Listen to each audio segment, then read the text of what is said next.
हरे कृष्णा। आप सभी भक्तों का हार्दिक स्वागत है हमारे कार्यक्रम भक्ति रसामृत सिंधु में। यह पुस्तक भक्ति योग का संपूर्ण विज्ञान है।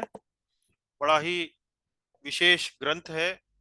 भक्ति जैसे बड़े सुंदर और कठिन विषय के ऊपर अ, हरे कृष्णा प्रभु जी, हरे कृष्णा जी। अब हम क्लास शुरू कर चुके हैं, तो आप सुनिए जी। तो मैं कह रहा था कि भक्ति रसामृत सिंधु एक बड़ा प्रमुख वैष्णव ग्रंथ है। भक्ति योग का संपूर्ण विज्ञान इसमें निहित है।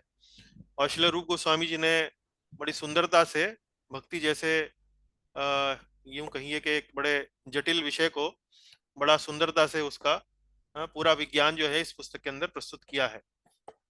तो भक्तों के आग्रह पर हम ये विशेष कक्षाएं कर रहे हैं, जिसमें भक्ति रसामृत सिंधु ग्रंथ की जो पूरी 19 अध्याय हैं, या यूं कहिए कि पहला जो इसका विभाग है उसमें 4 अध्याय हैं।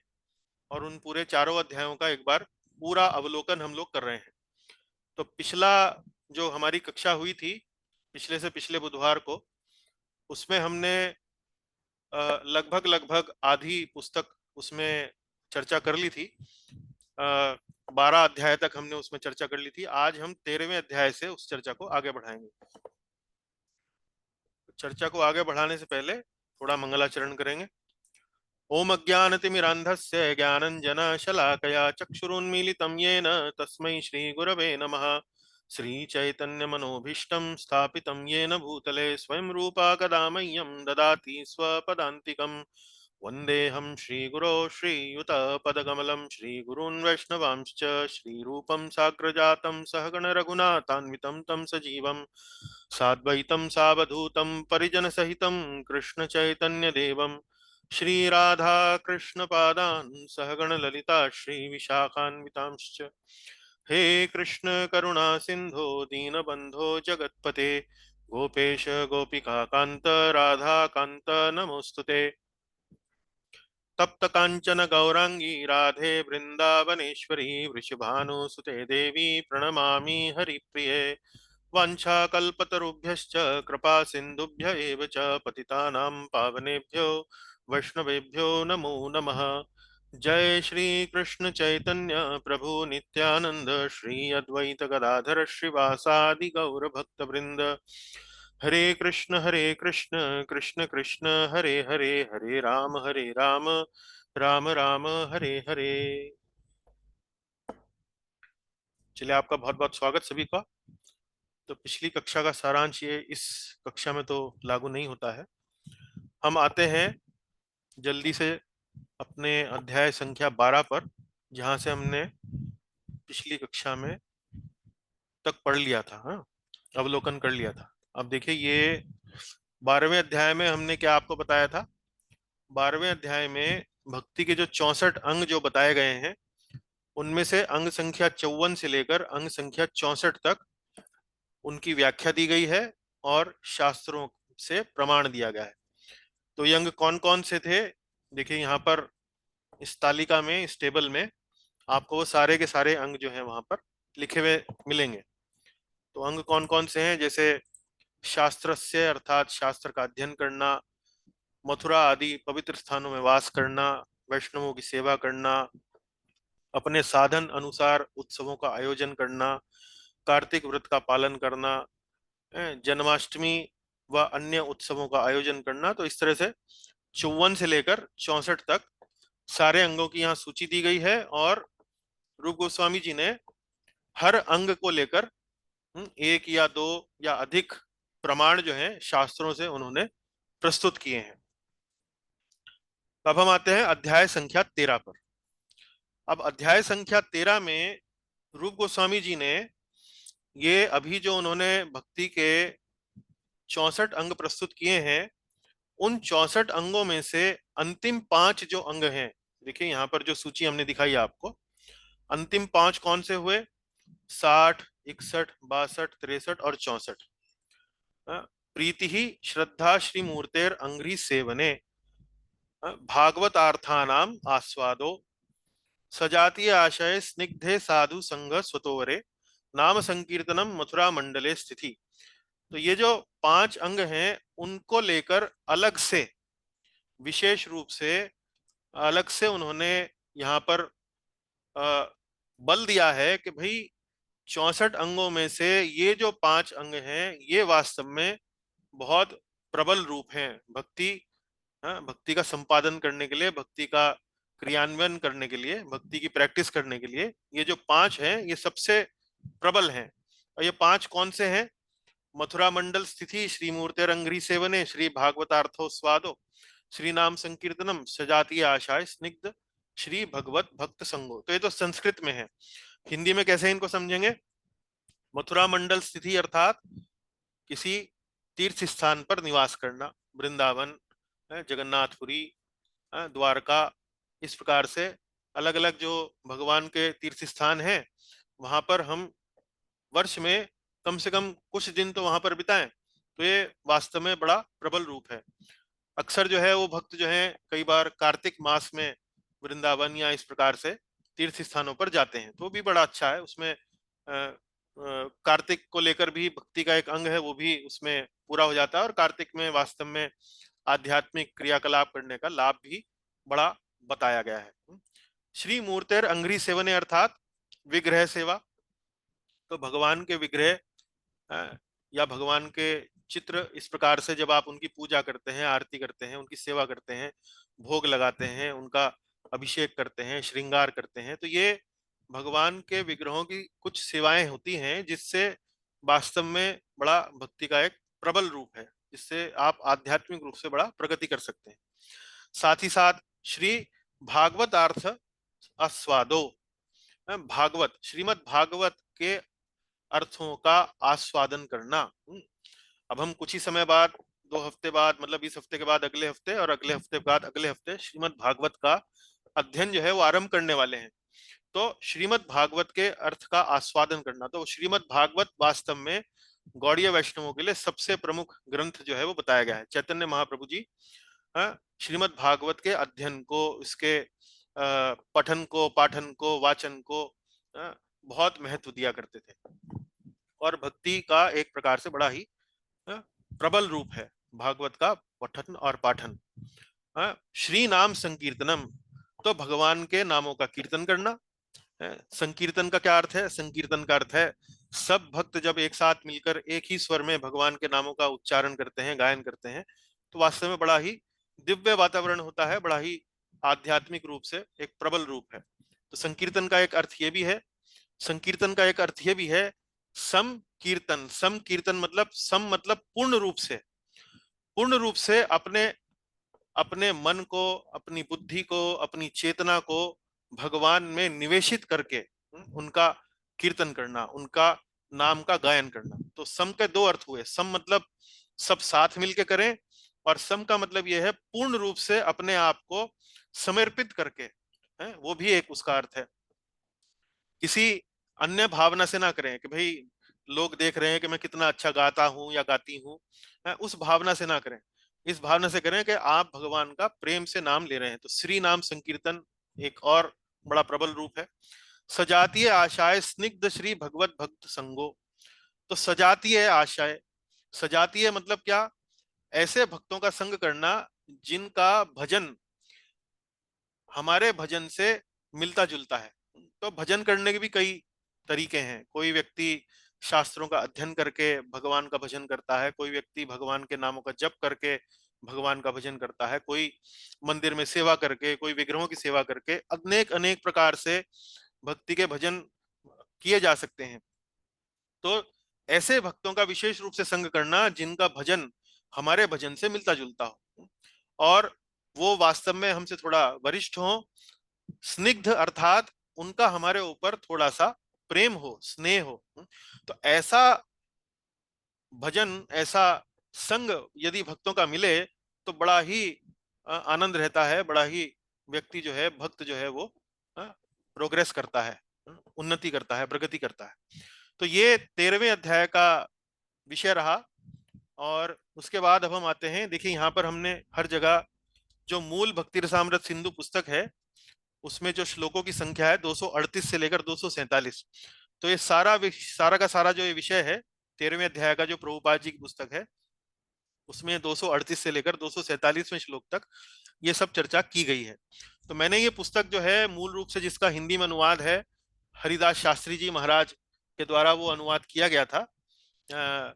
तो वो भी मैंने पीडीएफ जो है अपने व्हाट्सएप ग्रुप पे डाला था, तो आशा है भक्तों ने उसे डाउनलोड कर लिया होगा। आप उससे भी लाभ ले सकते हैं भविष्य में उसे पढ़कर।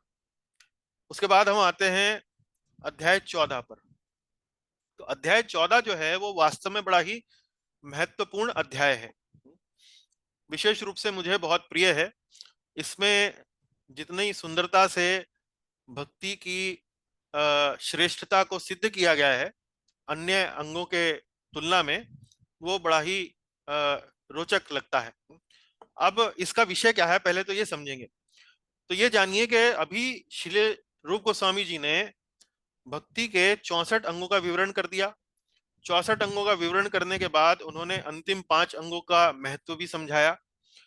उस इन सब का महत्व समझाने के बाद, इन सब का विवरण करने के बाद, अब वो एक ऐसा विषय उठा रहे हैं जो बड़ा ही महत्वपूर्ण है जानना।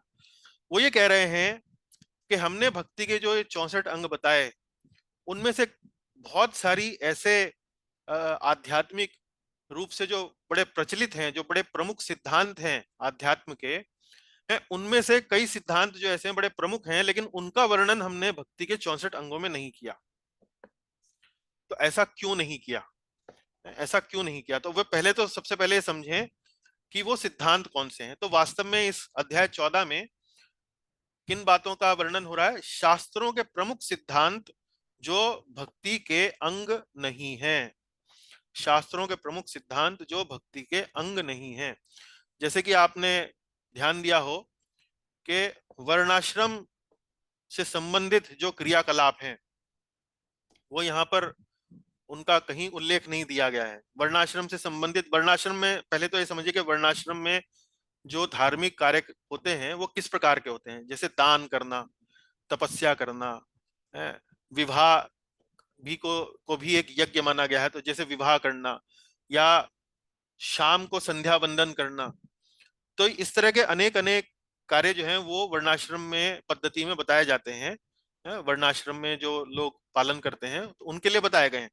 लेकिन ऐसा कोई भी अंग जो है वो जो 64 अंग हैं उनमें नहीं बताया गया है। जैसे विवाह नहीं बताया गया है, या दान करना उसको भी भक्ति का अंग नहीं बताया गया है। तो इस तरह से तो वर्णाश्रम में वास्तव में यदि आप शास्त्रों को ध्यान से पढ़ेंगे, विशेष रूप से श्रीमद् भागवत में एक श्लोक आता है, तो उस श्लोक का सार क्या है? वो कहता है कि यदि वर्णाश्रम धर्म का पालन आप कर रहे हैं, लेकिन वर्णाश्रम धर्म का पालन करते करते आपकी भगवान श्री कृष्ण के विषयों में रुचि नहीं हो रही है, तो वास्तव में जो वर्णाश्रम के जो क्रियाकलाप हैं वो केवल एक श्रम है। श्रम एव ही केवलम। तो ये इस तरह से बताया गया है। तो वास्तव में वर्णाश्रम की जो क्रियाकलाप है उनका उद्देश्य अंततोगत्वा क्या है? आपका भगवान श्री कृष्ण के चरणों में अनुराग हो, भगवान श्री कृष्ण के चरणों में आपकी प्रीति विकसित हो। तो इस अध्याय 14 में वर्णाश्रम किस प्रकार से भक्ति का अंग नहीं है, वो ये बात को समझाते हैं। उसके बाद फिर अगला लेते हैं ज्ञान और वैराग्य। ज्ञान और वैराग्य के बारे में बताया गया है कि भाई ये भी भक्ति का अंग नहीं है। तो उसमें वास्तव में क्यों ऐसा बताया गया है? देखिए, ज्ञान में हम जब इस शब्द की बात करते हैं ज्ञान, तो ये वास्तव में इसके कई अर्थ निकल सकते हैं। तो ऐसा नहीं है कि भक्ति जो करते हैं लोग वो ज्ञान नहीं लेते हैं। हम लोग भी अब जैसे देखिए कितना अध्ययन कर रहे हैं, तो ये भी ज्ञान है। लेकिन यहाँ पर ज्ञान शब्द का एक विशेष महत्व है। ज्ञान मतलब क्या? निर्विशेष ब्रह्म का ज्ञान। निर्विशेष ब्रह्म का ज्ञान। तो जो भक्तगण होते हैं वो निर्विशेष ब्रह्म के ज्ञान में रुचि नहीं लेते हैं। तो निर्विशेष ब्रह्म के ज्ञान में समस्या क्या है? निर्विशेष ब्रह्म के ज्ञान में मुख्य रूप से समस्या ये है कि जो साधक निर्विशेष ब्रह्म के ज्ञान पर या निर्विशेष ब्रह्म पर अपना ध्यान लगाते हैं, साधना करते हैं, उनका उद्देश्य होता है कि अंततोगत्वा मैं इसी ब्रह्म में ब्रह्मलीन हो जाऊं, मैं एक हो जाऊं, ब्रह्म से मेरा तादात्म्यता मेरी हो जाए, मेरी एक रूपता हो जाए। तो ये जो एक होने का जो भाव है, तदात्म्यता का ये जो भाव है ज्ञान मार्ग में या निर्विशेष ब्रह्म के ध्यान में, ये जो एक हो जाने की जो बात कही गई है, ये भक्ति के विरुद्ध है। क्यों? भक्ति जो है वो तो भगवान और भक्त के बीच में एक प्रीति का संबंध है। तो उसमें दो लोगों का होना बड़ा आवश्यक है, स्वामी का भी होना आवश्यक है और सेवक का भी होना आवश्यक है। लेकिन जब हम बात करते हैं एक हो जाने की, तो जब हम एक होने की बात करते हैं तो ये संबंध जो है वो नहीं रहता है। हाँ, जब मैं ये कहता हूं कि भाई जो जो साधक है और वो जो साध्य है दोनों एक हो गए, तो फिर ना तो साध्य और साधक जब एक हो गए तो समाप्त हो गया ना, वो संबंध समाप्त हो गया। तो ज्ञान मार्ग में ये सबसे बड़ी समस्या है, तदात्म्यता की या एक रूपता हो जाने की। तो इसलिए इसको भक्तगण जो है वो अपनाते नहीं है। और फिर वैराग्य के मार्ग में क्या समस्या है? वैराग्य के मार्ग में समस्या है, वैराग्य के मार्ग में मुख्य कार्य क्या होता है? अनासक्ति विकसित करना।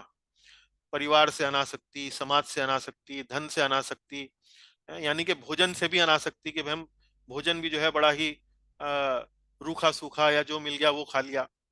तो उसमें अनासक्ति विकसित करने पर बल दिया जाता है वैराग्य के मार्ग।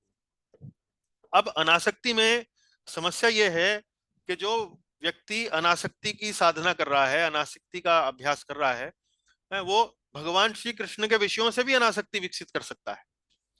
तो लेकिन भक्ति में तो हमें चाहिए कि हम भगवान श्री कृष्ण के प्रति अनुराग, भगवान श्री कृष्ण के प्रति अपना प्रेम, अपनी प्रीति विकसित करें।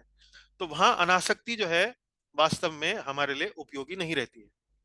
और ज्ञान मार्ग में हम, हमारा जो अभ्यास होता है वो किस प्रकार का होता है? हमारा अभ्यास होता है कि हम तत्व के विषय में दार्शनिक चिंतन जो है बहुत अधिक करते हैं। आत्मा शरीर से भिन्न है, इस प्रकार के ये जो दर्शन संबंधित, दार्शनिक यानी कि फिलोसफिकल संबंधित जो विषय हैं, जो सब्जेक्ट हैं, इन पर हमारा बहुत ज्यादा ध्यान केंद्रित रहता है। तो इससे क्या होता है, इनमें कोई रस नहीं है, इन विषयों में कोई रस नहीं है, बड़े नीरस और शुष्क विषय हैं। हालांकि महत्वपूर्ण है, भक्ति में भी हम इनका अभ्यास करते हैं, इनका चिंतन मनन करते हैं, लेकिन भक्ति में हम बहुत सारे और भी कार्य करते हैं। लेकिन ज्ञान मार्ग में इस प्रकार का दार्शनिक चिंतन करना जो बड़ा ही शुष्क, शुष्क मतलब ड्राई, सूखा, तो उससे क्या होता है, हृदय जो है बड़ा शुष्क हो जाता है, बड़ा सूख जाता है। उसके अंदर, हृदय के अंदर, हमारे चित्त के अंदर कोमल भावनाओं के लिए स्थान नहीं रह जाता। कोमल भावनाएं जो हृदय के अंदर होती हैं, जो इमोशंस होते हैं, वो सूख जाते हैं। तो इसलिए भी ये भक्ति के मार्ग के विरुद्ध है, भक्ति के मार्ग के लिए ये वास्तव में सहायक नहीं है। वैराग्य में क्या होता है? वैराग्य में हम बार बार कहते हैं भाई हमें ये भी नहीं चाहिए, हमें वो भी नहीं चाहिए, हमें वो भी नहीं चाहिए। इससे क्या है कि हृदय बड़ा कठोर हो जाता है, हार्ड। और भक्ति में हमने देखा कि कोमल हृदय वो बड़ा आवश्यक है। लेकिन भक्ति मार्ग में क्या है? भक्ति मार्ग में हम ज्ञान भी लेते हैं, भगवान श्री कृष्ण से संबंधित ज्ञान लेते हैं। और भक्ति मार्ग में हम जो भगवान को प्रिय नहीं है ऐसी वस्तुओं से वैराग्य भी लेते हैं, जैसे नशा ना करना, मांस ना खाना, जुआ ना खेलना, पराई स्त्री पुरुष संबंध ना करना। इस प्रकार का ये जो आचरण है, ये जो भगवान को प्रिय नहीं है, हम इनसे दूर भी रहते हैं, तो वैराग्य भी विकसित करते हैं। लेकिन साथ ही साथ भगवान से संबंधित सुंदर सुंदर कथाओं का श्रवण करते हैं, भगवान के पवित्र और सुंदर नामों का कीर्तन करते हैं, उनका गायन करते हैं, और बड़ा आनंद में नृत्य करते हैं, उत्साह से भक्तों की सेवा करते हैं, भक्तों के साथ संबंध बनाते हुए बड़े प्रेम से उनके साथ रहते हैं। तो हृदय जो है वैराग्य भी विकसित करता है, हृदय जो है वो ज्ञान भी विकसित करता है, लेकिन उसके अंदर जो कोमल भावनाएं हैं वो भी जस की तस बनी रहती हैं। तो भगवान संबंधित विषयों में श्रवण करके हम अपने हृदय को द्रवित करते रहते हैं। तो इस प्रकार से हृदय में कोमलता बनी रहती है। उसके बाद हमने चर्चा करी धन, अनुयायी। तो कई बार लोग सोचते हैं कि धन का दान दिया हमने, हम मंदिर में हमने धन का दान दिया, तो इस मंदिर में अब जब भी जो भी भक्ति होगी तो वो वास्तव में उससे हमारा कल्याण होगा। तो ऐसा नहीं सोचना चाहिए। तो दान इत्यादि जो है वो यदि भगवान का मंदिर बनाने के लिए किया जाता है तो उसका आध्यात्मिक लाभ होता है। लेकिन यदि हम ये सोचें कि भाई उस मंदिर के अंदर अब जो भक्त जो भक्ति करेंगे या उसके अंदर जो आरती होगी, जो कीर्तन होगा, उस सबका लाभ हमें मिलेगा, तो ऐसा नहीं है, ऐसा संभव नहीं है। इसी प्रकार से अनुयायी, तो यदि कोई गुरु या कोई व्यक्ति अपने अनुयायी बनाता है और ये सोचता है कि भाई ये मेरा अनुयायी है और ये जो भी भक्ति करेगा भविष्य में उसको जो लाभ मिलेगा वो मुझे भी लाभ के रूप में प्राप्त होगा, तो ये भी उचित जो है वो भावना नहीं है। तो ये जो धन का दान देना, अनुयायी इत्यादि बनाना, इनसे इनसे आपको सीमित ही लाभ मिलता है, उससे आपको चिरकाल तक लाभ नहीं मिलता है। सद्गुण विकसित करना, विवेक विकसित करना, शाकाहारी होना, ये इस प्रकार के गुण विकसित करना, शाकाहार विकसित करना, तो ये गुण जो हैं ये वास्तव में भक्ति जो है इन गुणों पर निर्भर नहीं करती है, बल्कि उल्टा है। यदि कोई व्यक्ति भक्ति करता है तो धीरे धीरे उसके अंदर सद्गुणों का विकास होता है। लेकिन यदि वो कोई सिर्फ सद्गुण का विकास करे और ये सोचे कि भाई इससे मेरी भक्ति विकसित होगी, तो ऐसा नहीं होता है।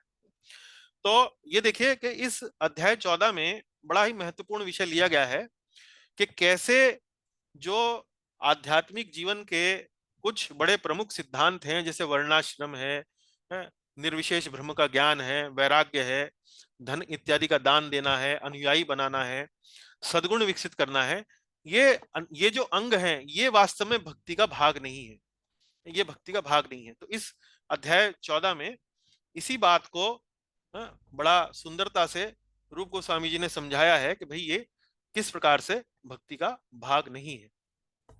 इसकी चर्चा यदि आप पढ़ें पुस्तक को तो 248 से लेकर 269 श्लोक तक इन विषयों की चर्चा मूल ग्रंथ में, जो रूप गोस्वामी जी का जो मूल ग्रंथ है भक्तिरसामृत सिंधु, उसमें की गई है।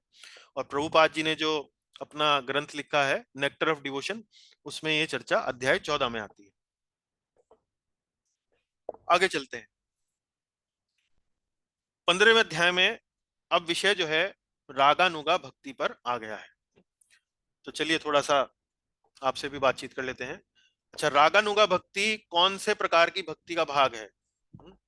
साधन भक्ति का भाग है, भाव भक्ति का भाग है, या प्रेम भक्ति का भाग है? कौन बता सकते हैं? साधन भक्ति, तो मुझे साधन भक्ति। हाँ, साधन भक्ति का है, तो बहुत बढ़िया उत्तर दिया। देखिए साधन भक्ति के दो भाग हैं, एक तो वैधी भक्ति है और दूसरी है रागानुगा भक्ति। तो वैधी भक्ति तो हमने पढ़ ली।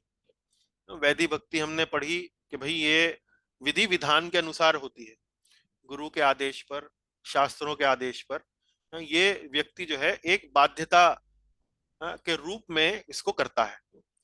अब जो भक्ति की बात हम कर रहे हैं और उसके उस वैदिक भक्ति को लेकर हमने 64 अंग पढ़े, अंतिम 5 महत्वपूर्ण अंग पढ़े, और वो पूरी चर्चा जो है अब आप समझिए कि 14वें अध्याय तक वो सारी की सारी चर्चा जो है वो समाप्त हो गई।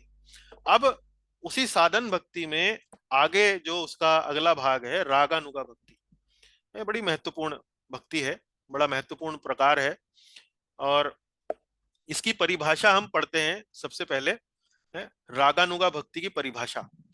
तो किसी को याद है रागानुगा भक्ति की परिभाषा? कोई बता सकते हैं? हुँ? कौन बता सकते हैं रागानुगा भक्ति की परिभाषा? प्रभु जी, इसमें प्राकृतिक सहज प्रेम होता है भगवान के प्रति। और इसमें प्रेरणा भीतर से आती है, मतलब अंदर से हमें प्रेरणा मिलती है, बाहर से नहीं मिलती। हम्म, अच्छा उत्तर दिया आपने। और थोड़ा बता सकते हैं? देखिए रागानुगा भक्ति को समझने से पहले सबसे पहले हमें रागात्मिका भक्ति को समझना होता है। और रागात्मिका भक्ति क्या है? चलिए अब रागात्मिका भक्ति पूछते हैं आपसे, रागात्मिका भक्ति क्या होती है? हम्म, प्रभु जी ये इनबिल्टी होती है, मतलब किसी को देख कर नहीं आती ये, मतलब जैसे वृंदावन में जो भगवान जी के हैं सबकर उनमें है, मतलब वो किसी को देख कर नहीं आई है उनमें, वो उनका अंदर से ही है उनका संबंध जो भगवान जी के साथ। अच्छा, तो वृंदावन, ये कौन से वृंदावन की बात कर रहे हैं? आध्यात्मिक। आध्यात्मिक जो है। हाँ, आध्यात्मिक जगत में जो वृंदावन है हाँ। उसकी बात करें तो आध्यात्मिक वृंदावन में जो भगवान के जो पार्षद हैं उनकी जो भगवान श्री कृष्ण के प्रति जो भक्ति है वो वास्तव में बड़ी स्पॉन्टेनियस है, बड़ी नेचुरल है। जैसे कि माता जी ने कहा प्राकृतिक है, सहज है, स्वतः स्फूर्त है, उस प्रकार की उनकी भक्ति है। तो रागात्मिका भक्ति करने वाले भक्तों के चरण चिन्हों पर चलना, उनका अनुगमन करना, तो ये है वास्तव में रागानुगा भक्ति की परिभाषा।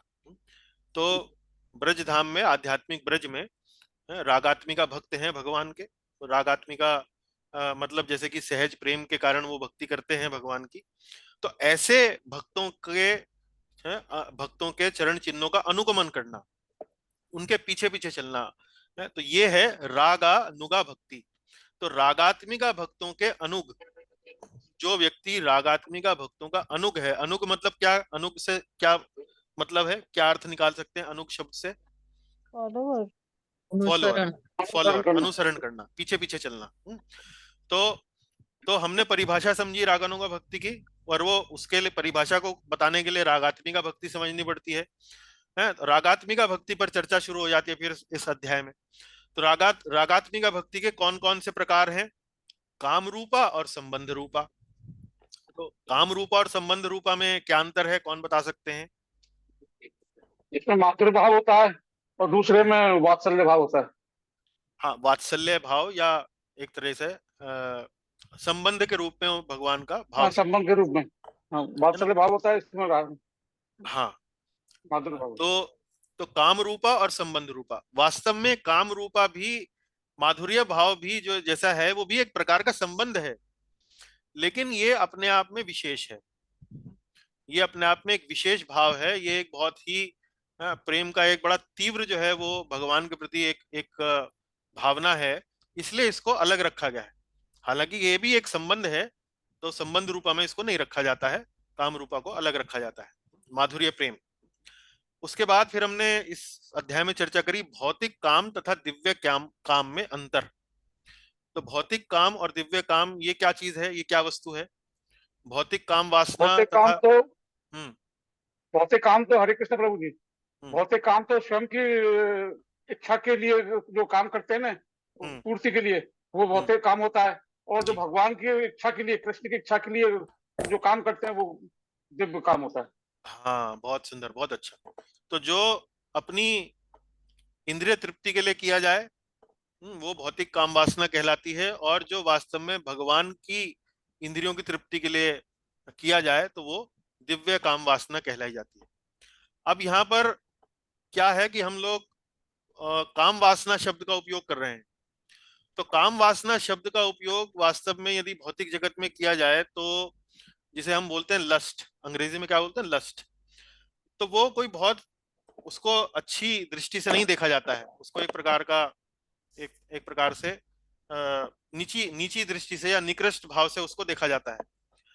तो अब यहाँ पर भी दिव्य काम वासना शब्द का उपयोग किया जा रहा है। एक एक तरफ तो आप बोल रहे हैं दिव्य है, और साथ ही साथ बोल रहे हैं काम वासना। तो रूप गोस्वामी जी यहाँ इस बात को समझाने का प्रयास करते हैं, क्योंकि उनको पता है कि भाई ये सुनने में थोड़ा सा अटपटा लगता है। एक तरफ आप दिव्य बोल रहे हैं, दूसरी तरफ काम वासना बोल रहे हैं। तो कौन बता सकते हैं कि भाई ये जो काम रूपा रागात्मिका भक्ति है, उसके लिए काम वासना शब्द का उपयोग क्यों किया गया है, काम रूपा क्यों कहा गया है, काम शब्द का उपयोग क्यों किया गया है? कौन बता सकते हैं? हमने चर्चा करी थी इस पर भी। हरे कृष्ण प्रभु जी, हम्म ये सेवा की तीव्रता को दर्शा रहा है। हाँ, सेवा की तीव्रता को। सेवा की तीव्रता को दर्शा रहा है। तो हम्म। क्यों ऐसा किया गया है? क्योंकि भौतिक जगत में ये जो भौतिक काम है, इसमें जो भावनात्मक तीव्रता होती है, इस प्रकार की भावनात्मक तीव्रता जो है वो अन्य भावों में देखने को नहीं मिलती है। उदाहरण के रूप में मान लीजिए, यदि एक माता का पुत्र के प्रति प्रेम है या पुत्री के प्रति प्रेम है, उसमें भी जो भावनात्मक तीव्रता होती है, उससे भी कहीं अधिक प्रचंड तीव्रता जो है वो भौतिक काम वासना में देखने को मिलती है। तो उसकी तीव्रता को दर्शाने के लिए कि भाई काम रूपा जो रागात्मिका भक्ति है, वो वास्तव में इतनी प्रचंड सेवा की भावना, इतनी प्रचंड जो है वो अपने आप को समर्पण करने की भावना भगवान के प्रति रहती है कि अन्य और कोई शब्द नहीं है। वास्तव में हमें इस प्रकार की तीव्रता का, इस प्रकार के भाव का कोई अनुभव नहीं है। तो उसको समझाने के लिए, क्योंकि भौतिक जगत में किसी व्यक्ति को यदि कोई वस्तु समझानी हो, तो जो अनुभव उसको है उसी का आधार लेकर उसको वो वस्तु समझाई जा सकती है, वरना वो समझ में नहीं आती। तो इसीलिए आचार्यों ने यहाँ पर काम रूपा भक्ति को समझाने के लिए काम शब्द का यहाँ पर उपयोग किया गया है। तो यह तो मात्र एक दिव्य स्थिति को समझाने के लिए प्रयास के रूप में इस शब्द का उपयोग यहाँ किया गया है। तो ये सब चर्चाएं हमने अध्याय 15 में करी थी। अब देखिए, इसको हमने यहाँ पर 270 से लेकर 287 में श्लोक तक ये उपयोग होता है। यहाँ भी जो विषय चल रहा है वो साधन भक्ति का ही चल रहा है। रागानुगा भक्ति भी साधन भक्ति है। तो उसी दूसरे अध्याय में ये सारी चर्चा हो रही है जो मूल ग्रंथ है। अब आगे चलते हैं अध्याय 16 पर। अध्याय 16 में यही रागानुगा भक्ति की जो चर्चा है वो आगे चल रही है। अब यहाँ पर रागात्मिका भक्ति की चर्चा जैसे हमने अध्याय 15 में पढ़ी, रागात्मिका भक्ति कौन सी? काम रूपा और संबंध रूपा। काम रूपा हमने बताया कि माधुर्य प्रेम से प्रेरित होकर की जाती है, और संबंध रूपा जो है वो अन्य संबंधों से प्रेरित होकर की जाती है। अब यहाँ पर अध्याय 16 के आरंभ में रूप गोस्वामी जी ये कथन कहते हैं कि भाई रागात्मिका भक्ति की चर्चा जो है हम वास्तव में यहीं तक करेंगे। इसके कितने प्रकार हैं, इसकी क्या परिभाषा है, इत्यादि इत्यादि, वो हम आगे चलकर अध्याय 4 में, यानी कि मूल जो भक्ति रसामृत सिंधु जो ग्रंथ है उसमें जो पहले ग्रंथ में जो पहले विभाग में जो 4 अध्याय हैं उसके चौथे अध्याय में हम उसकी चर्चा करने वाले हैं। क्योंकि वास्तव में रागात्मिका भक्ति और प्रेमा भक्ति में कोई अंतर नहीं है। तो आपको ध्यान होगा कि हमने अध्याय 19 में, या यूं कहिए कि अध्याय 4 में मूल ग्रंथ में प्रेमा भक्ति के ऊपर चर्चा करी।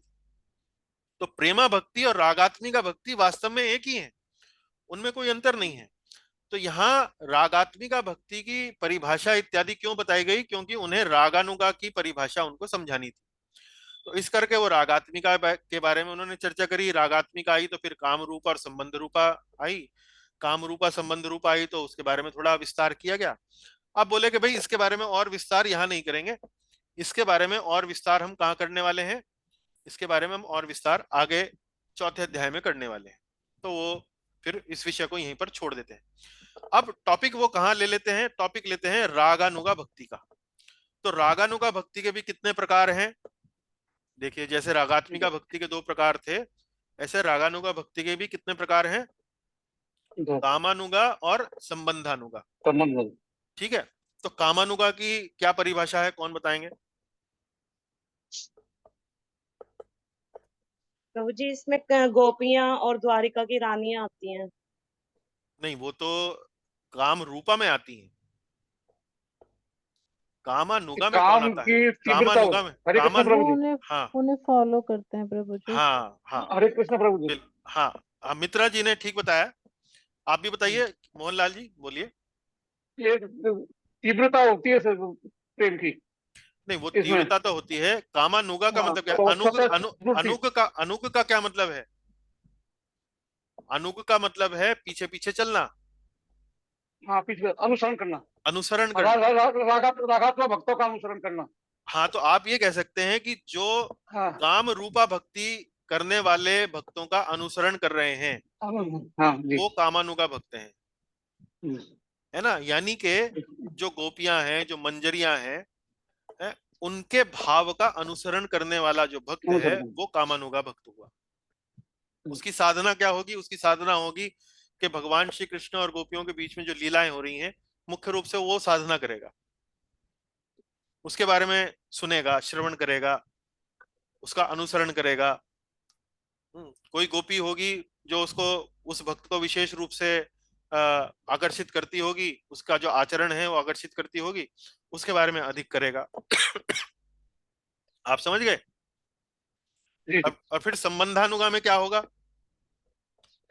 संबंधानुगा में क्या होगा बताइए? अब उसी के हिसाब से इसकी परिभाषा भी होगी। संबंध लोगों के जो रागात्मक हैं तो उनका अनुसरण करना।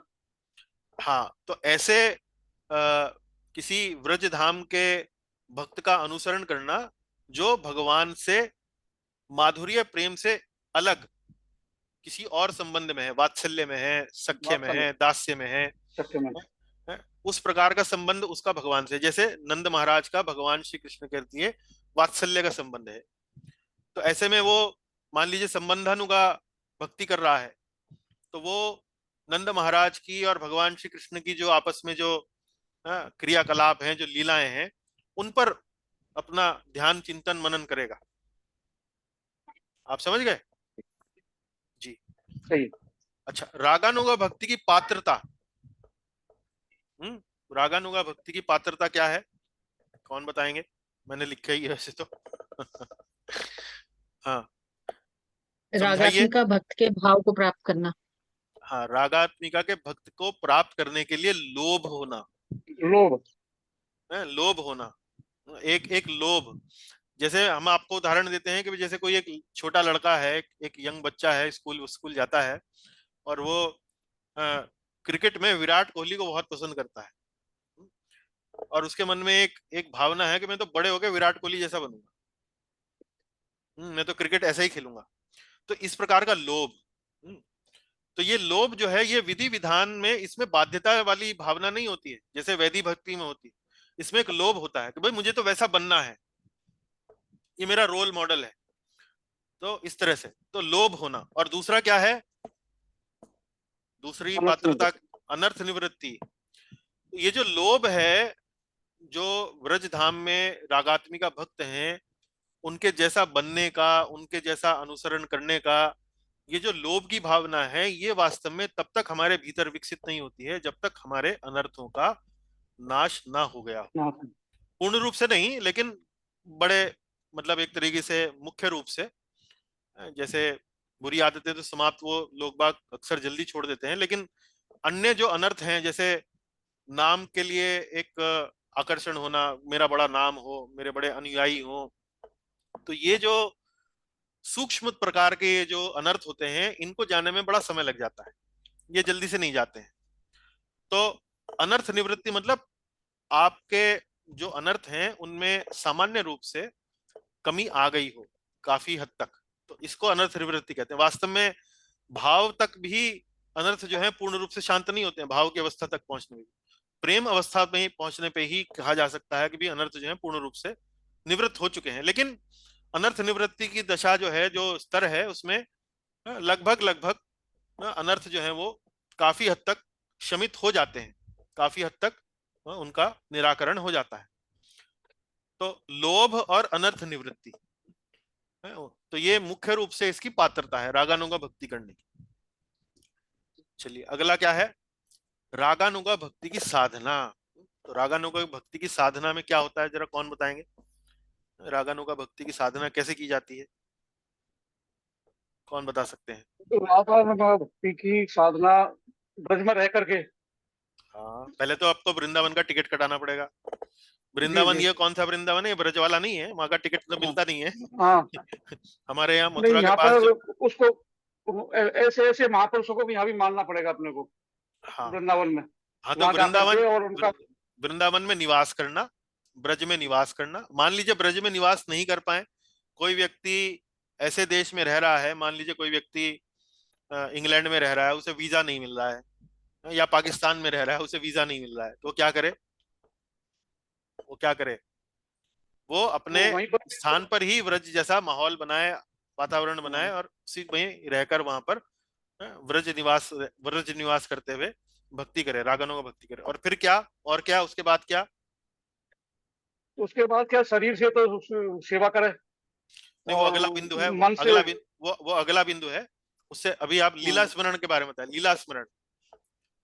लीला स्मरण। तो हाँ अब वो तो अब हम तो वृंदावन की कहते हैं, वृंदावन में रहेंगे तो फिर गोवर्धन भी जाएंगे, वहां देख करके और स्मरण करेंगे चीजों का, तो यहाँ पर भगवान ने गोवर्धन पर्वत उठाया। हाँ, देखिए लीला स्मरण का मतलब ये है कि जिस भी भक्त का, जिस भी रागात्मिका भक्त का आप अनुसरण कर रहे हैं और उस भाव को विकसित करने का प्रयास कर रहे हैं, जैसे कोई व्यक्ति माधुर्य प्रेम विकसित करने का प्रयास कर रहा है, कोई व्यक्ति वात्सल्य प्रेम भगवान से विकसित करने का प्रयास कर रहा है, तो उसी प्रकार की लीला स्मरण भी करना होगा। हर रागानुगा भक्त की लीला स्मरण जो है वो एक जैसी नहीं होती है।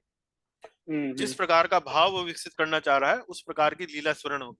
माधुर्य वाला गोपियों का, मंजरियों का, भगवान के साथ उनका जो इस प्रकार का जो माधुर्य प्रेम है, उनकी जो लीलाएं हैं उनके बारे में स्मरण करेगा, है ना। और फिर व्रजवासी का अनुगमन। व्रजवासी का तो अनुगमन मतलब वो मैंने आपको बताया कि भाई व्रजवासी का अनुगमन कैसे किया जाता है। अब इसकी साधना में एक और बिंदु है, साधक देह से सेवा और सिद्ध देह से सेवा।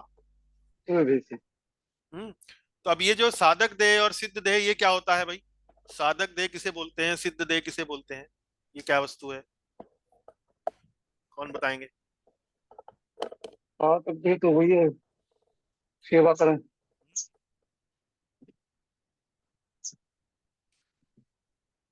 तो ये देखिए, जब हमें पता लगता है कि भाई रागत रागात्मक भक्त है ना प्रभु जी, उनकी सेवा करना एक तरह से अपने शरीर से, साधक की तो, हाँ और सिद्ध सिद्ध की मन से करनी है। हाँ, तो इसमें दो विषय होते हैं, जैसे हमने आपको बताया था कि जैसे इसमें व्रजलीला में जो रूप मंजरी का उदाहरण दिया था और गौर लीला में रूप गोस्वामी जी का उदाहरण दिया था। तो यदि आप रूप मंजरी का अनुसरण कर रहे हैं रागात्मिका भक्त के रूप में, तो उनका गौर लीला में क्या रूप है? उनका रूप है रूप गोस्वामी जी का। तो जो शरीर से आपको साधना करनी है वो तो वैसे करनी है जैसे रूप गोस्वामी जी किया करते थे, अपने शरीर से। और मन से आपको सेवा किसकी करनी है? रूप मंजरी। तो ये साधना का भी एक भाग है। साधक देह मतलब अपने शरीर से सेवा, सिद्ध देह मतलब अपनी मन से सेवा।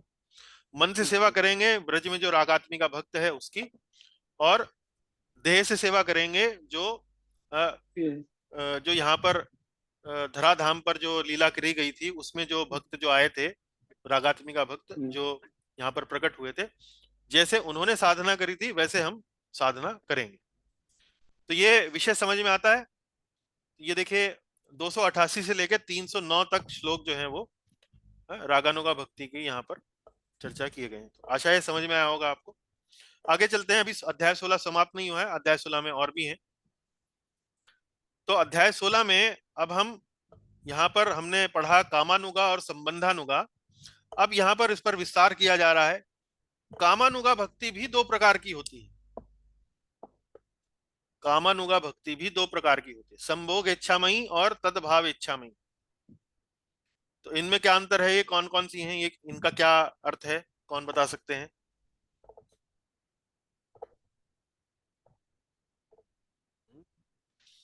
ध्यान है आपको, हमने पढ़ा था ये कामानुगा के भी दो प्रकार हैं, संभोग इच्छामयी और तदभाव इच्छामयी। चलिए, आपको याद नहीं आ रहा है तो संभोग इच्छामयी मतलब क्या? इसमें ऐसे भक्त का अनुसरण करना जो प्रत्यक्ष रूप से भगवान के साथ माधुर्य प्रेम में लिप्त है, जो जो प्रत्यक्ष रूप से है। और तदभाव इच्छामयी मतलब संभोग इच्छामयी में क्या है? नायिका का भाव है। नायिका मतलब जो प्रत्यक्ष रूप से भगवान के साथ माधुर्य प्रेम की लीलाएं कर रहे हैं। और तदभाव इच्छामयी में जिसमें नायिका की सेविका का भाव है। तो ये जो सेविका है वो प्रत्यक्ष रूप से भगवान के साथ माधुर्य प्रेम में लीला नहीं कर रही है, ये वास्तव में अपनी नायिका को देख रही है कि वो भगवान के साथ माधुर्य प्रेम में लीला कर रही है, और वो केवल दूर से खड़ी होकर उनके इस माधुर्य प्रेम का आस्वादन कर रही है।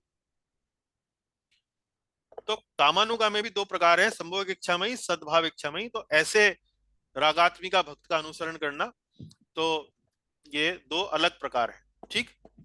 अब कामानुगा भक्ति की पात्रता। कामानुगा भक्ति की पात्रता मतलब भाई ऐसे रागात्मिका भक्त का अनुसरण करना जो वास्तव में भगवान के साथ माधुर्य प्रेम की लीलाओं में संलग्न है, लगा हुआ है। तो ये कामानुगा भक्ति की पात्रता हो गई। अब अगला विषय हमने यहाँ पर उठाया था, कामानुगा भक्ति केवल स्त्रियों तक सीमित नहीं है। तो ये कौन समझा सकते हैं, ये बात कौन समझा सकते हैं, इसका क्या अर्थ था? हरे कृष्ण प्रभु जी। जी बताइए। दंडरातक का वो जो वन था उसमें जो योगी थे ना वहाँ के, तो उन्होंने यही इच्छा की थी कि हम भी मतलब अगले जन्म में ये वो बने एक तरह से रागात्मक कामानुगा भक्ति के। हाँ, हम भगवान के साथ माधुर्य प्रेम माधुर्य प्रेम की करें। लीलाओं का आस्वादन कर उन्होंने सकें। इच्छा जाहिर की थी। जी, तो ये जो दंडकारण्य के जो महर्षि थे, जो ऋषिगण थे, उन्होंने जब भगवान राम का रूप सौंदर्य देखा तो वो बड़ा उनके ऊपर आसक्त हुए और उनके भीतर जो है इच्छा बड़ी तीव्र हुई कि भाई हम भी भगवान के माधुर्य प्रेम में उसमें संलग्न हो। तो ये भगवान उनकी इच्छा को समझ गए। हालांकि उन्होंने कोई मौखिक रूप से प्रकट नहीं किया, भगवान राम ने कोई मौखिक रूप से उनको ऐसा कोई आश्वासन नहीं दिया। ये सब बातें जो थी केवल मन के स्तर पर ही हो गई थी। उन्होंने इच्छा करी, भगवान समझ गए और भगवान ने इसको उसकी अनुशंसा करी, उसको रेकमेंड किया, उसको स्वीकार किया। और फिर कृष्ण लीला में ये जो दंडकारण्य के जो ऋषिगण थे, ये व्रज धाम में अलग अलग परिवारों में गोपियां बनकर इनका जन्म हुआ। तब ये जो इच्छा थी इन ऋषि गणों की, भगवान ने वहां पर उनको पूरा किया। ठीक, तो कामानुगा भक्ति ऐसा नहीं है कि केवल स्त्री शरीर हो तभी हो सकती है, पुरुष शरीर में भी यदि आपका ऐसा भाव है तो ये भगवान आपकी इच्छा पूरी कर सकते हैं। उसके अनुसार ही वो कार्यक्रम चलता है। अब कामानुगा के बात होने के बाद ये दो प्रकार की हमने बताई थी, संभोग इच्छामयी, तद्भाव इच्छामयी। इसी प्रकार से संबंधानुगा भी दो प्रकार की होती है, जिसमें प्रत्यक्ष रूप से की जाती है और परोक्ष रूप से की जाती है, परोक्ष रूप से की जाती है। तो ये रागानुगा भक्ति का पूरा विषय जो था वो हमने चर्चा करी। ठीक, समझ में आती है कहानी, विषय समझ में आता है? ठीक है ना। तो रागानुगा भक्ति के लिए हमारे जीवन में समझने लायक और उतारने लायक वास्तव में क्या है? हमारे जीवन में समझने लायक, उतारने लायक वास्तव में ये है कि हम भक्ति को वास्तव में बोझ समझकर ना करें। भक्ति को वास्तव में हम भगवान से एक सहज आकर्षण विकसित करने की भावना से हमको करना चाहिए। तो भक्ति बोझ ना लगे, एक सहज रूप से की जाए, मन से की जाए, रुचि लेकर की जाए। इस प्रकार की जो भक्ति की जाती है उससे आप रागानुगा भक्ति विकसित कर सकते हैं। तो ये महत्वपूर्ण बात है। जैसे कई बार हम लोग जप करते हैं तो कई बार हमारा जो जप है बड़ा यांत्रिक हो जाता है कि हमें तो एक संख्या पूरी करनी है, एक काम जो हमें दिया गया है वो पूरा करना है। तो उस भावना से ना करें। प्रयास करें कि आप अपनी जो भी साधना करें वो इस प्रकार से करें कि जो एक सहज हो, एक स्वाभाविक रूप से भगवान के लिए आकर्षण से परिपूर्ण होकर की जाए। तो ये मुख्य रूप से रागानुगा भक्ति में और वैदी भक्ति में, दोनों में अंतर है। वैदी भक्ति हम जो करते हैं उसमें एक बाध्यता का भाव होता है, बोझ कई बार वो हम मानकर कर सकते हैं, करने लगते हैं। और रागानुगा भक्ति में ये जो भाव होता है बड़ा सहज, स्वाभाविक और प्राकृतिक होता है। उस प्रकार से जितनी आपकी क्षमता हो उसके अनुसार करने का प्रयास करें। ठीक, चलिए आगे चलते हैं। अब आया विषय भाव भक्ति का। तो भाव भक्ति में हमने अब क्या क्या विषय पढ़े थे? सबसे पहले हमने पढ़ी थी भाव भक्ति की परिभाषा। तो भाव भक्ति की परिभाषा कौन बता सकते हैं? भाव भक्ति की क्या परिभाषा है, कौन बता सकते हैं?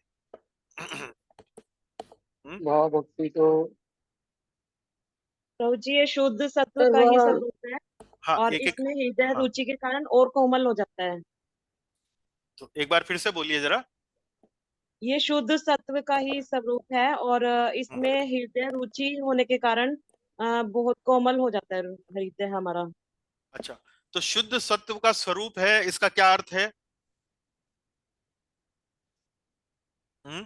ये शुद्ध सत्व होता क्या है? आनंद।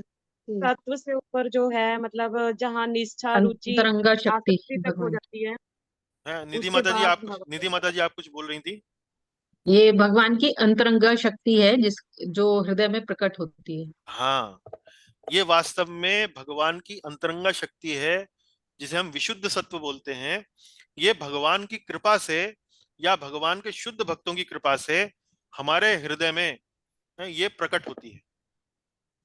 ये पहले नहीं होती है। जब भगवान साधक का प्रयास देखते हैं, साधक की निष्ठा देखते हैं, तो वो भगवान के ऊपर अपनी कृपावश अपनी अंतरंगा शक्ति के माध्यम से उसके भीतर ये भाव, ये विशुद्ध सत्व जो है वो वहां पर प्रकट होता है।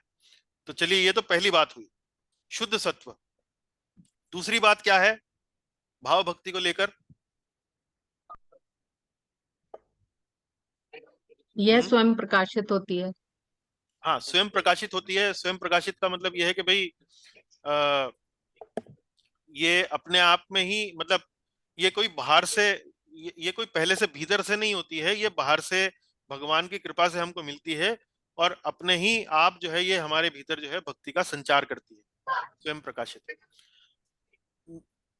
और ये तो हो गया स्वरूप लक्षण, ये तो हो गया मुख्य लक्षण इसका। अच्छा, उसके बाद और माता जी ने जैसे दूसरी बात बताई, तटस्थ लक्षण क्या है? हृदय की कोमलता। तो हृदय की कोमलता का क्या मतलब है? हृदय की कोमलता का क्या अर्थ है?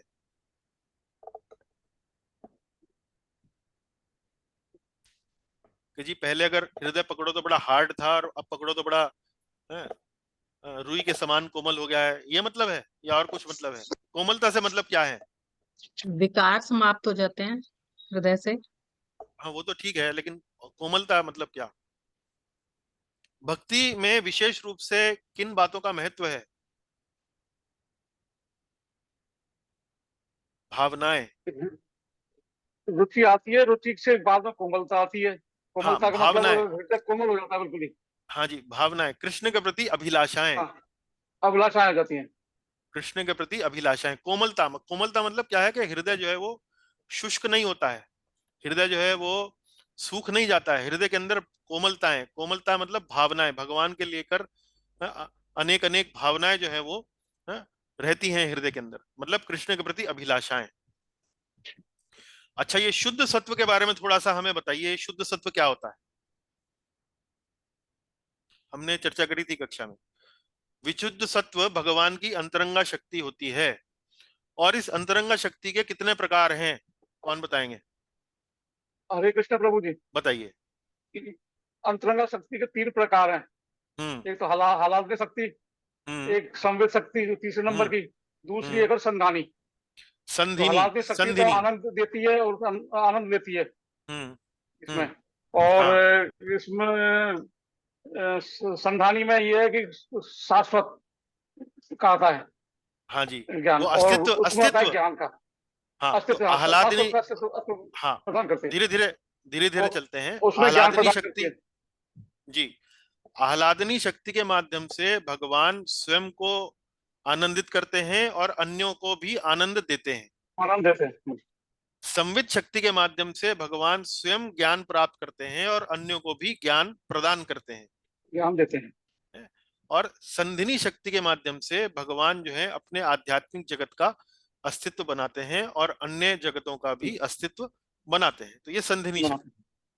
लेकिन जब हम भाव भक्ति की बात करते हैं तो इन तीनों में से कौन सी 2 शक्तियां जो है वो प्रमुख रूप से रहती हैं? संवित और दो संधिनी। नहीं, संवित और संधिनी नहीं रहती हैं, नहीं, आह्लादनी और आह्लादनी और संवेद संवेद। संवेद आह्लादनी और आह्लादनी संवित। आह्लादनी और संवेद, संवित, ठीक बात। ज्ञान अच्छा, और आनंद। आह्लादनी और संवित। तो आह्लादनी शक्ति के साथ, आह्लादनी शक्ति जब हमारे भीतर होती है तो उससे क्या, उसका क्या परिणाम होता है, उसका क्या लक्षण है, वो हमें क्या देती है? वो हमें बहुत आनंद देती है, परम आनंद देती है? तो जैसे शुद्ध सत्व विशेष आत्मा, शुद्ध सत्व विशेष आत्मा, विशेष आत्मा का अर्थ क्या है? आत्मा मतलब इस शुद्ध सत्व की विशेषता यह है कि आह्लाद से, आनंद से, परम आनंद से परिपूर्ण है। तो जब भाव हमारे अंदर भगवान की कृपा से, उनकी अंतरंगा शक्ति, ये जो शुद्ध सत्व जब हमारे हृदय के अंदर प्रकट होता है तो हृदय परम आनंद की अनुभूति करता है, परम आनंद की अनुभूति करता है। ठीक। और इस परम आनंद के साथ साथ हमें क्या मिलता है, क्या मिलता है? संवित ज्ञान। शक्ति के माध्यम से ज्ञान। अब ये ज्ञान क्या है? ये ज्ञान किसका ज्ञान है?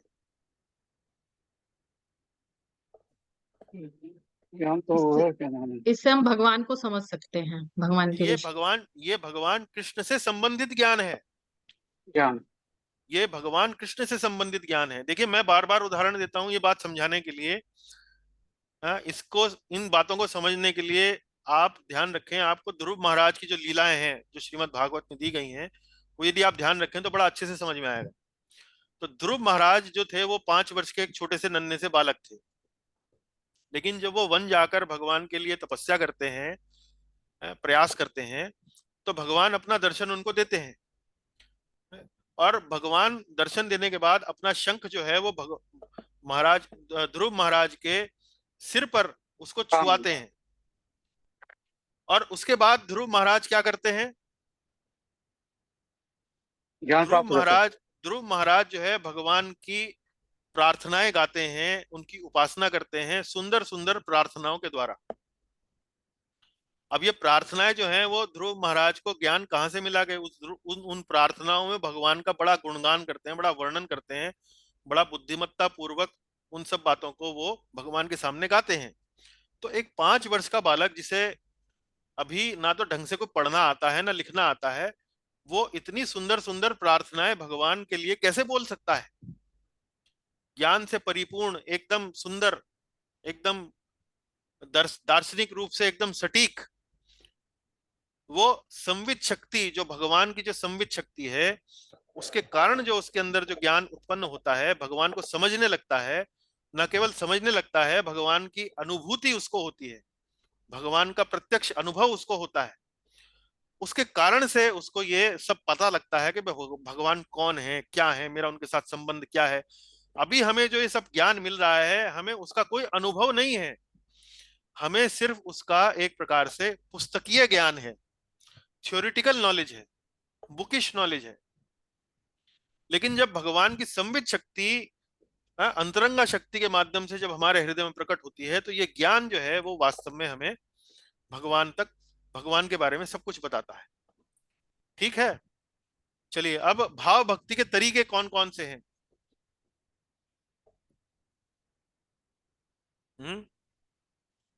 हम भाव भक्ति कैसे प्राप्त कर सकते हैं? किन 2 तरीकों से प्राप्त कर सकते हैं?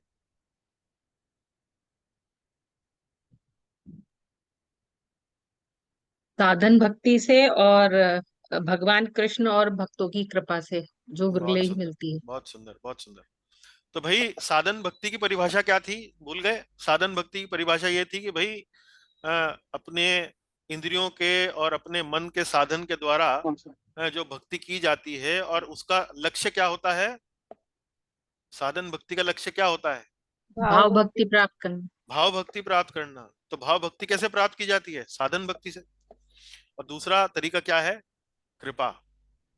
भगवान की और भगवान के भक्तों की कृपा। इसमें कौन सा जो माध्यम है जो बहुत विरला है और जो बड़ा कठिन है उसके माध्यम से भाव प्राप्त करना? साधन और कृपा में कौन सा ऐसा है? कृपा। कृपा। तो कोई व्यक्ति यदि सोच रहा है कि कभी कृपा होगी, तो बेचारा जो है वो जरा बड़ा कठिन है कृपा के माध्यम से भाव भक्ति मिलना। लेकिन साधन भक्ति में क्या है कि हम जब प्रयास करते हैं, अच्छे से अच्छी अपनी साधना करते हैं, पूर्ण रूप से डूब कर करते हैं, तो भाव प्राप्ति हो सकती है। अच्छा, लक्षण क्या है भाव भक्ति के?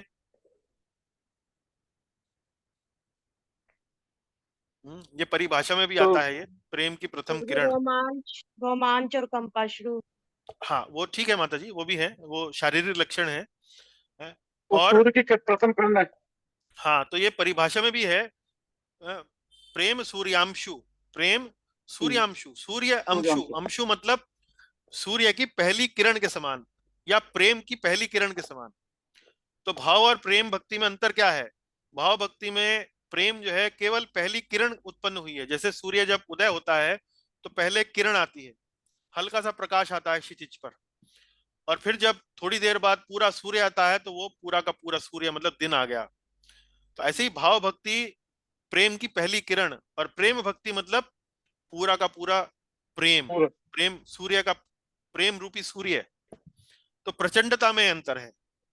और चित्त से तादात्म्यता, चित्त से तादात्म्यता का क्या है मतलब है कि ये जो भाव है ये पूरा का पूरा आपका जो चित्त है, तो चित्त क्या होता है, चित्त वास्तव में मन का वो भाग है जो अनकॉन्शियस होता है।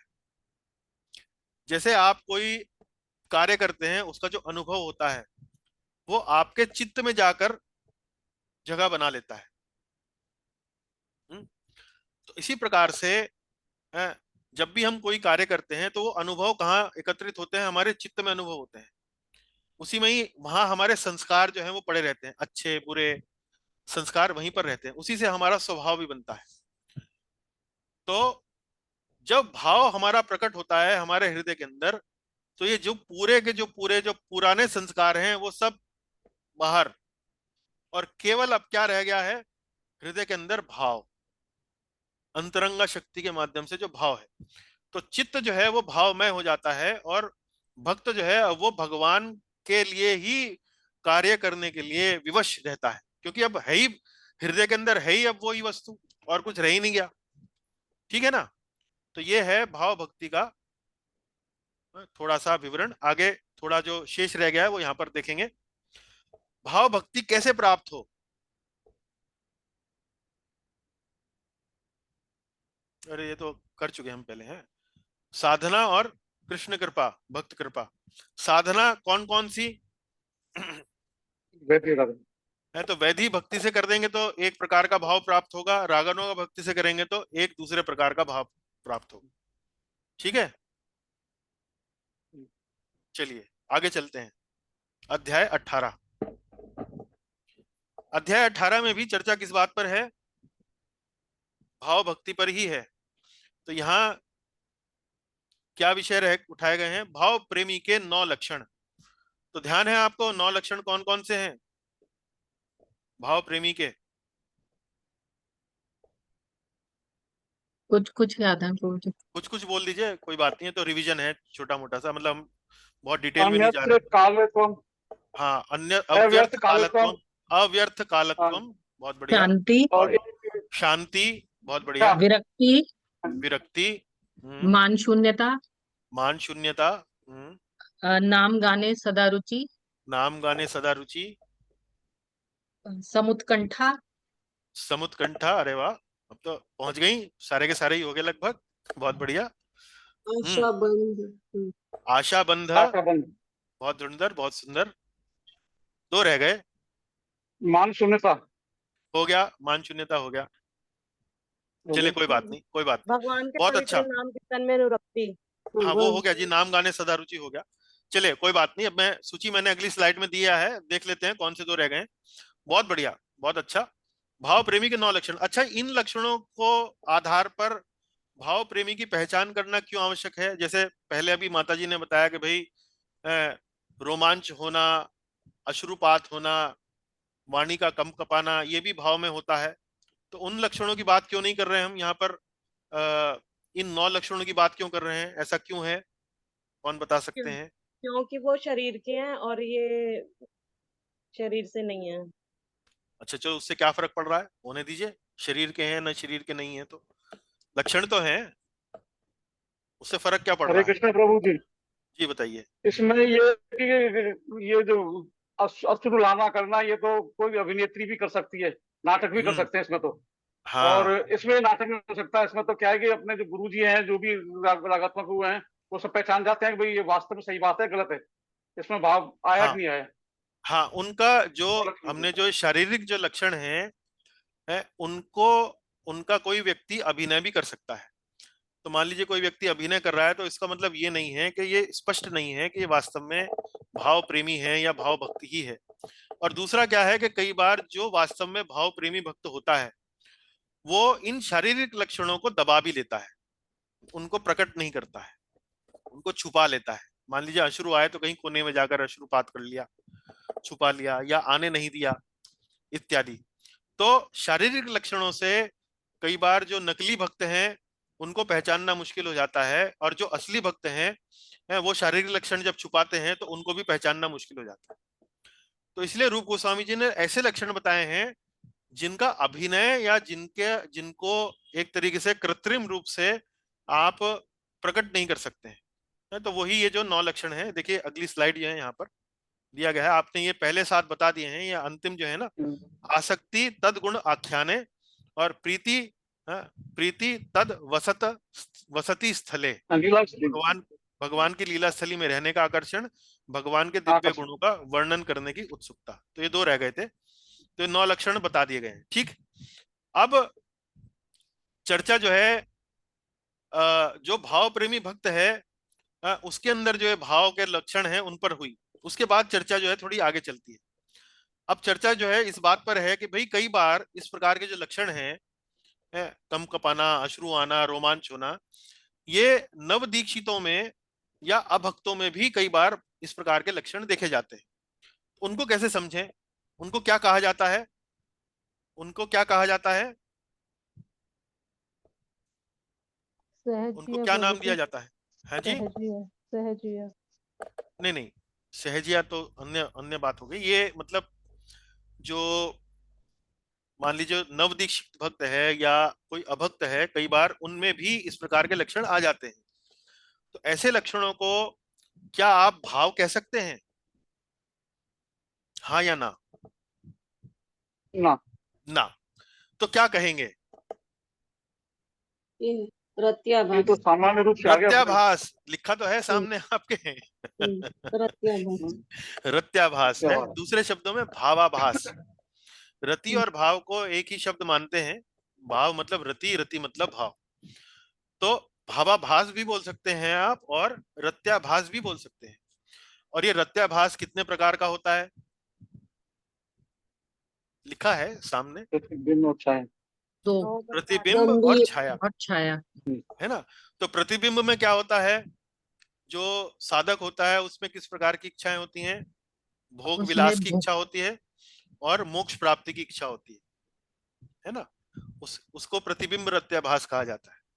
इसी प्रकार से छाया रत्याभास में भगवान को लेकर कुछ उत्सुकता होती है, तो उस प्रकार से जो आभास होता है उसको छाया रत्याभास कहा जाता है। तो इस प्रकार से यहाँ पर हमने देखा कि नव दीक्षितों और अभक्तों में भी जब भाव के लक्षण आते हैं उसको रत्याभास कहते हैं। इसके 2 प्रकार हैं, प्रतिबिंब और छाया। फिर हमने ये देखा कि रत्याभास या रति या यूं कहिए भाव, उसका क्षय, क्षय मतलब डाउनफॉल, मतलब डिग्रेडेशन, गिरना, उनमें कमी आना, उनमें रिडक्शन होना, उनमें गिरावट आना।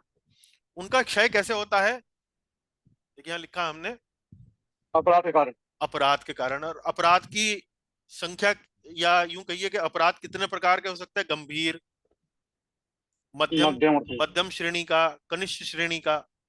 गंभीर अपराध होगा तो पूरा भाव का भाव ही चला जाएगा, उड़ जाएगा।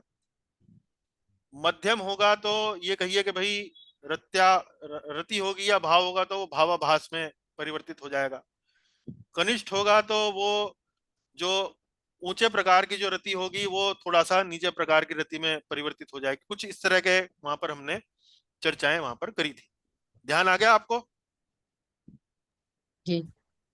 चलिए अब आते हैं हम अध्याय 19 पर। अब यहाँ देखिए, यहाँ जो भी भाव भक्ति की हम चर्चा कर रहे हैं उसमें चैप्टर नंबर 3 आ गया है। कौन सी पुस्तक का, जो मूल पुस्तक है रूप गोस्वामी जी वाली का, उसमें यहाँ पर पहले से लेकर 24 श्लोक में यहाँ चर्चा की गई है।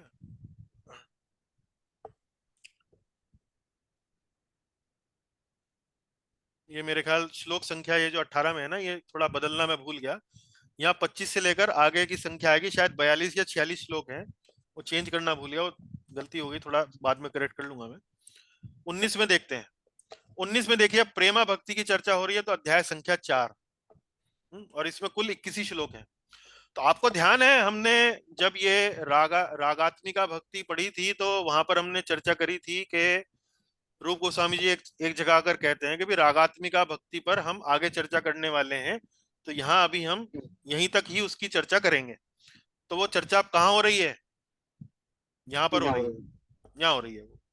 तो रागात्मिका भक्ति और प्रेमा भक्ति वास्तव में एक ही है, उनमें कोई अंतर नहीं है, ठीक है ना। अब हमने प्रेम भक्ति की परिभाषा पढ़ी। प्रेम भक्ति की परिभाषा क्या है, कौन बता सकते हैं, क्या दो विशेषताएं उसमें?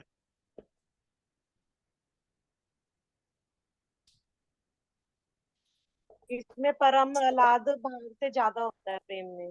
है उसमें भाव जो है वो प्रगाढ़ हो जाता है। जो भाव की अवस्था में प्रेम की एक किरण निकलती है, प्रेम की अवस्था में वो भाव जो है बिल्कुल प्रगाढ़ हो जाता है। उसके लिए हम, हमारा फेवरेट एग्जाम्पल कौन सा है, बल्कि मैं कहता हूं आप में से भी कई लोगों का वो फेवरेट हो गया है, कौन सा है, उदाहरण देकर हम समझाते हैं वो चीज। रबड़ी।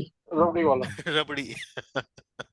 है, तो सबको ध्यान है, तो रबड़ी से कैसे समझ सकते हैं हम लोग, रबड़ी कैसे बनाई जाती है? दूध को गाढ़ा करके। दूध को गाढ़ा करके, है? तो दूध को गाढ़ा करते करते करते करते वो क्या बनता है, वो रबड़ी बन जाती है। तो रबड़ी खाते हैं और दूध पीते हैं तो रबड़ी ज्यादा स्वाद लगती है ना, ज्यादा आनंद देती है। तो वही बात है।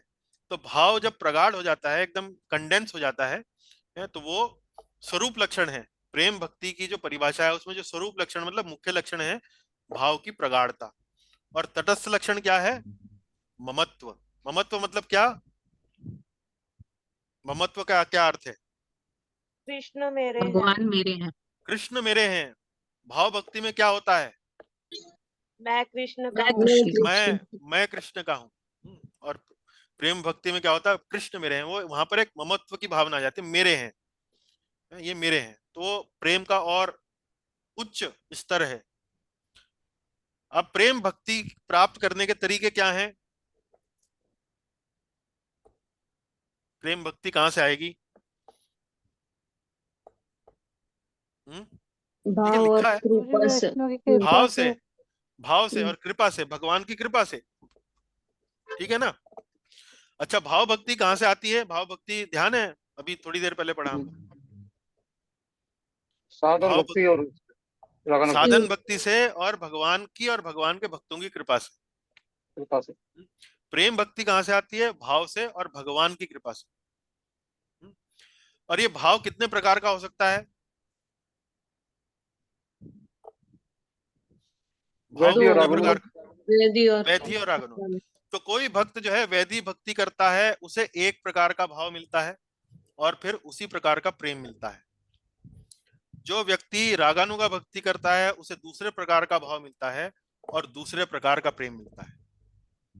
आप समझ रहे हैं? तो वैधि भक्ति से जो हमें वास्तव में जो प्रेम जो प्राप्त होता है वो कौन सा होता है? वो महात्म्य ज्ञान युक्त प्रेम होता है। कौन सा होता है? महात्मा ज्ञान युक्त प्रेम। महात्म्य महात्मा। महात्म्य ज्ञान युक्त प्रेम का क्या अर्थ है? भगवान महात्म्य के ज्ञान युक्त भगवान महान है। भगवान है। की महानता को भी जानते हैं। महानता के भगवान हाँ, महान है।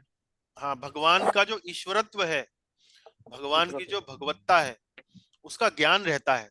ऐसी ऐसी ऐसे प्रेम में वो ज्ञान जो है वो हमारे भीतर रहता है। तो वो कहाँ से मिलता है? वैधि भक्ति से भाव आता है, भाव, उस भाव से वो प्रेम होता है। वो किस प्रकार का प्रेम होता है? महात्म्य ज्ञान युक्त। और रागानुगा भक्ति से जो भाव आता है और जो उससे माधुर प्रेम ज्ञानी। प्राप्त होता है वो होता है माधुर्य ज्ञान युक्त। माधुर ज्ञानी। अब आप ये तो जानते हैं कि माधुर्य ज्ञान जो है वो वास्तव में प्रेम भक्ति का सर्वोच्च ज्ञान है, सर्वोच्च भाव है। तो आप यहाँ देख सकते हैं कि रागानुगा भक्ति करने से आप वास्तव में गोपियों वाला जो प्रेम है आपको कैसे मिल सकता है? रागानुगा भक्ति जब आप करेंगे तभी मिल सकता है। अगर आप भक्ति को बोझा मान के करेंगे तो नहीं मिलेगा भाई। रागानुगा भक्ति जैसे आप भगवान के प्रति सहज आकर्षण से, स्वतः आकर्षण से यदि करते हैं आप अपनी भक्ति, तो अब आप वास्तव में माधुर्य ज्ञान प्राप्त कर सकते हैं। तो इसमें हमने प्रेम के प्रकार भी आपको बता दिया कि दो प्रकार के हो सकते हैं, दो वैरायटी के हो सकते हैं।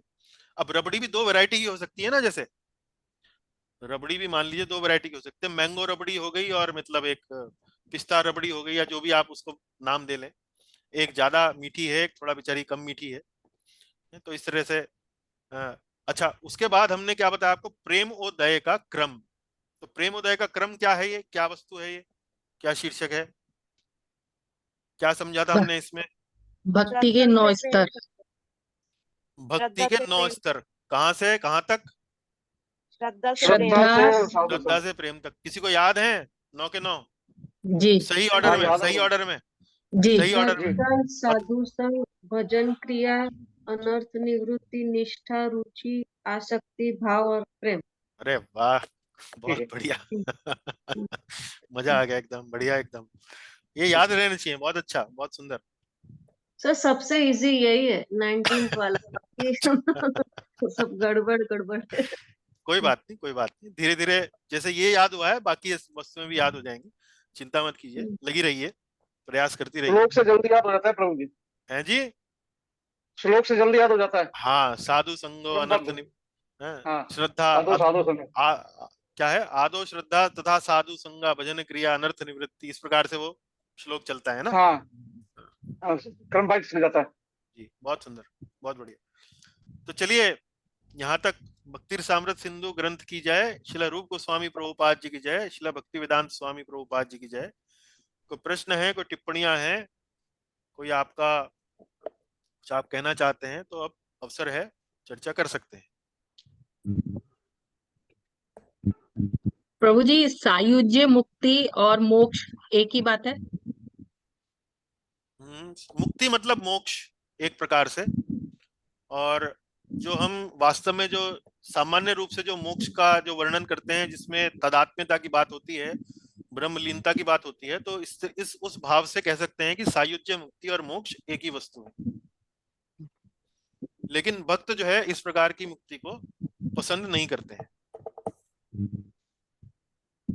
ठीक है जी जी, चलिए। प्रभु जी कहते हैं कि भक्त ये मुक्तियां नहीं चाहते, मोक्ष नहीं चाहते, लेकिन 4 प्रकार की मुक्तियां तो उनको अपने आप ही मिल जाती हैं। सायुज्य मुक्ति नहीं चाहते केवल, और तो सारी मुक्तियां क्यों बोलते हैं कि वो तो अपने आप ही मिल जाती हैं 4 तरह की तो। हाँ जी, वो मुक्तियां तो, हाँ, ताकि वो भी बड़ा ही एक उच्च स्तर है भक्ति का। हाँ, वो मिल सकती हैं हमें। मान लीजिए जैसे हम वैदिक भक्ति के माध्यम से यदि जाते हैं तो हमें उस प्रकार की जो मुक्तियां हैं वो प्राप्त हो सकती हैं। जी, चलिए, और कोई आपका प्रश्न है? और कोई? प्रीति माता जी, आपको लाभ हुआ? आप ही के आग्रह पर हमने ये कक्षाएं करी दोनों। हाँ सर। चलिए, अन्य भक्तों को भी लाभ हुआ ये जो चर्चा हमने पूरी करी?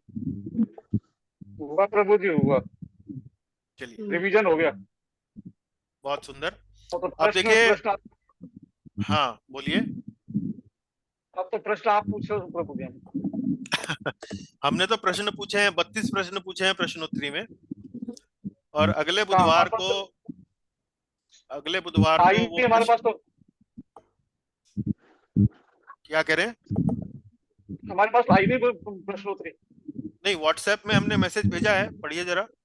हिंदी वाला जो व्हाट्सएप है, Geeta online study Hindi English वाला, प्रभु जी उसमें मेरे पास तो नहीं आई।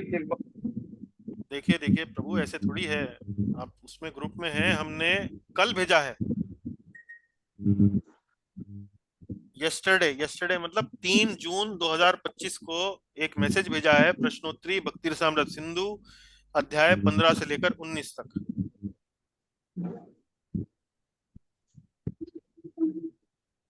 मिला? हाँ क्यों जी, 500। हाँ मिल गया प्रभु जी, मिल गया। उसमें जो गूगल डॉक्स का जो लिंक है उसे आप क्लिक करेंगे तो आपको ये 32 प्रश्न मिलेंगे, उनका उत्तर आप दें। और चूंकि हमने रिवीजन कर लिया है, मुझे लगता है कि आप बड़ा अच्छा उत्तर देने वाले हैं। जी प्रभु जी, चलिए जी, बहुत बहुत धन्यवाद। बहुत सारे भक्त जो हैं वो नए जुड़े हैं, मैं बहुत से लोगों को तो जानता भी नहीं हूँ। साध्वी रोहिणी माता जी हरे कृष्णा, उज्ज्वला ललिता माता जी हरे कृष्णा, और रमणीय सुंदरी माता जी हरे कृष्णा। उसके अलावा जी बाकी तो हमारे पुराने खिलाड़ी हैं सब। हरे कृष्णा प्रभु हरे जी, कृष्णा मैं हरे प्रभु, कृष्णा। क्लास दंडवत में प्रणाम किया था प्रभु अटेंड, जी। मैंने आपका क्लास। हाँ जी, आपने किया था। हाँ मेरा जी। मतलब क्या है, रिलेटिवली आप लोग नए हैं जी। जी जी जी। तो अगले हफ्ते इस क्विज को आप करें, उसमें भी आपको आपके कुछ डाउट्स होंगे वो क्लियर होने चाहिए। और फिर उसके अगले हफ्ते से हम श्रीमद् भागवत का अध्ययन जो है आरंभ करेंगे।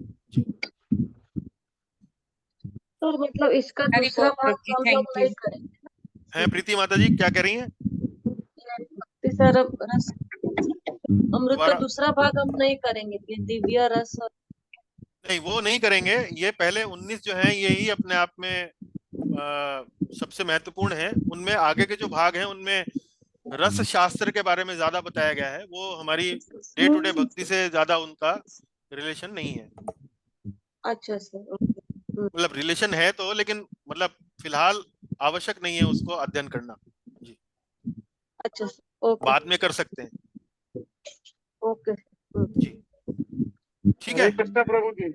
चलिए। हरे कृष्णा जी, हरे कृष्णा। हरे बहुत बहुत मैं ये कृष्ण जानना चाह प्रभु रहा था। जी। हम्म, हरे कृष्णा प्रभु जी। जी बताइए।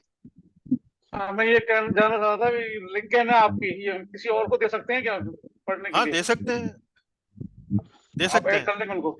हाँ, आप बुला लीजिए, उन्हें ऐड कर लेंगे जी। यहाँ थैंक कोई रेस्ट्रिक्शन नहीं है जी। यू। सर जी वो जो हम भागवतम चालू करेंगे वो हाँ। कौन सी पुस्तक रहेगी? मतलब अभी तो उसमें बहुत सारे मुख्य रूप से 2 पुस्तकों से करेंगे। एक तो प्रभुपाद जी ने जो टीका लिखी है श्रीमद् भागवत की, और विश्वनाथ चक्रवर्ती ठाकुर जी ने भी जो टीका लिखी है, दोनों टीकाओं को मिलाकर हम कक्षाएं आपके लिए प्रस्तुत करने वाले हैं। सर तो हम कौन सी बाय करें? आप फोटो भेजेंगे मैं जो आप फॉलो प्रभुपाद जी वाली टीका परचेज कर सकते हैं। अंग्रेजी में उसका वेदा बेस पर संस्करण उपलब्ध है, और हिंदी में पीडीएफ मेरे पास है। पीडीएफ कहेंगे तो पीडीएफ भी मैं भेज देता हूँ। पहले स्कंद का करेंगे तो वो पीडीएफ भी भेज सकते हैं। तो आप पीडीएफ से भी कर सकते हैं, खरीदना चाहे खरीद भी सकते हैं, और इंटरनेट पे देखना चाहें वो, लेकिन इंग्लिश में मिलेगा इंटरनेट पे वेदा बेस में, वो भी कर सकते हैं। अनेक आपके पास अवसर हैं। और नहीं कुछ भी करें तो आप हमारी कक्षाएं अटेंड कर लें, वो भी काफी पर्याप्त है। हाँ क्योंकि भागवतम की बुक्स तो बहुत है सर मतलब हाँ, मेरे तो सास कोई की बात नहीं, है। मैं पहले पीडीएफ भेज देता हूँ आपको, पीडीएफ से ही कर लीजिए आप जी। Okay sir. एक साथ 18 किताबें नहीं खरीदनी पड़ेगी। हम्म। वैसे श्रीमद् भागवत को घर में रखना थोड़ा शुभ माना जाता है, अच्छा माना जाता है। हाँ सर प्रभु जी वही अभी वो एक किताब डोंगरे लेते हैं। महाराज फिर बहुत सारे जो हमारे गुरु जी है सबकी मतलब मम्मी अलग पढ़ती है, सास अलग पढ़ती है, कोई दूसरा अलग, मतलब अलग हाँ, अलग तो आप लोगों गीता प्रेस गोरखपुर की भी ले सकती हैं। श्लोक और अनुवाद तो उनमें भी मिल जाते हैं ओके सर। जी। चलिए, बहुत बहुत धन्यवाद। अगले बुधवार पुनः उपस्थित हों, तब तक के लिए हरे कृष्णा। हरे हरे कृष्णा प्रभु जी। हरे कृष्णा जी, हरे कृष्णा। कृष्ण। हरे कृष्णा। हरे कृष्णा।